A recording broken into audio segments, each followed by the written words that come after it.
not to call you out, but I mean, so you mentioned you've had this long string of boyfriends, none of whom were vegan before you got together anyway, right? But like, so you were in the vegan club. Was everybody in the vegan club just too ugly or what?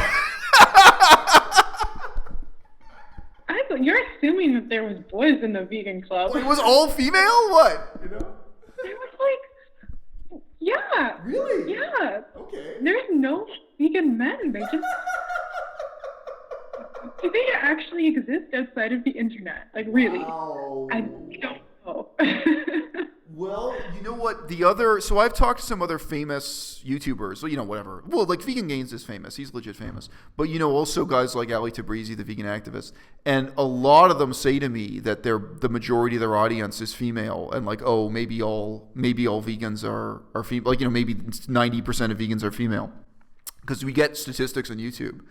And I've always been able to say back, no. My channel is majority male viewers. There are male vegans out there, but the male vegans do not want to be bullshitted. So I think like every other vegan, their channel is like 70% female viewership, 90% female viewership, what have you. But the kind of content they have. And I do think the abrasive and very, very honest style I have, I'm the one YouTuber who's really getting the heterosexual men.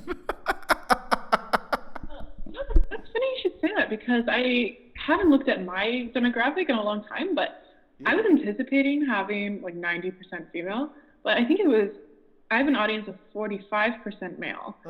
So yeah. And your stuff is pretty.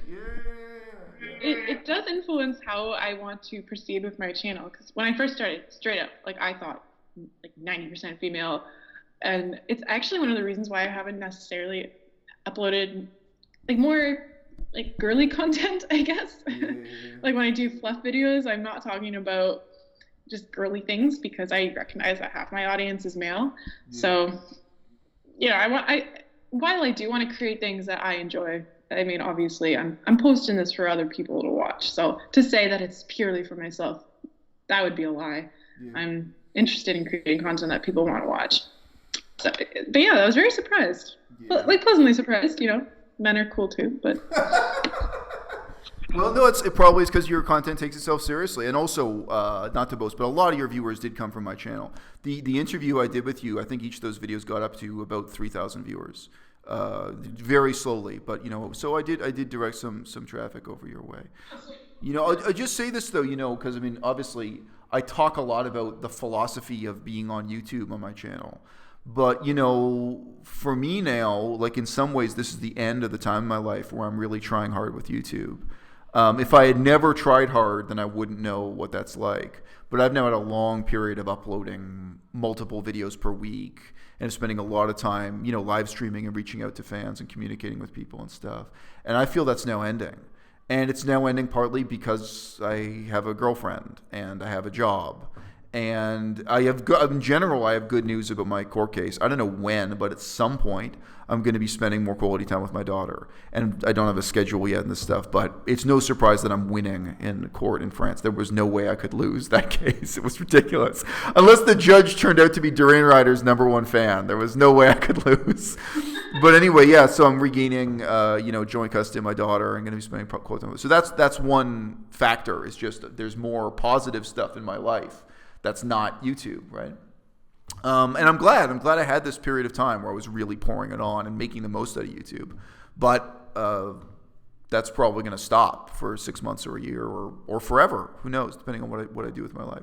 Where YouTube is going to be a much lower priority and much less uploading and so on. But the other side of it is, I always talk about this, like what is success and what is failure. You got to define that and then be honest with yourself. So, my Patreon revenue has declined and declined since I started up. And I've never been pushing people to donate more.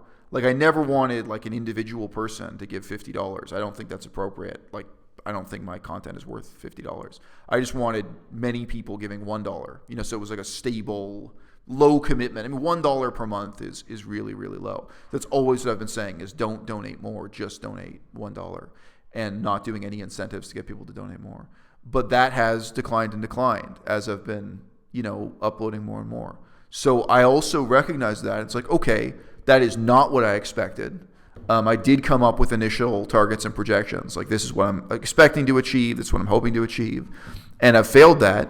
So for me, I recognize that failure and I'm changing the game accordingly. So I'm being honest with myself, and I would be honest, and I think everyone needs to be honest with themselves. In my case, I was hoping to make $400 a month out of Patreon, and I'm making $200. So I'm going to change what I'm doing, and that's all I'd say. Being honest with yourself and being honest with yourself about how much time it is and how much of a sacrifice it is.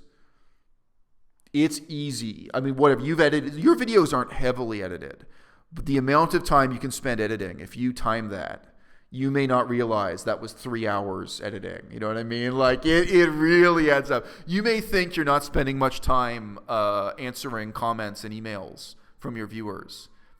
Use a stopwatch and time it. That was 2.5 hours or whatever, It can or like within a week, it can really, really, really add up. So yeah, I don't know if that's positive advice or negative or both, but you got to make that decision. My hypothetical girlfriend, she was saying when she gets here, she sent me an email saying like, oh, like, don't worry, like, while I'm staying with you, like, I won't interrupt you making YouTube videos at all. I was like, you think I want to spend 5 minutes fucking with YouTube? Like, God, what do you think my priorities are in life? Like, no, I can't spend time with you. YouTube is too important. Nope. If it was $100,000 a year, maybe you're going to neglect your girlfriend or neglect your boyfriend to do, maybe at that point, right? But what is it? Is it 10,000? Is like, for it to be that kind of priority in my life, there would have to be another order of magnitude up. Yeah, totally. Well, I gotta ask, because of who I am as a person, what hypothetical girlfriend? Like, what is that?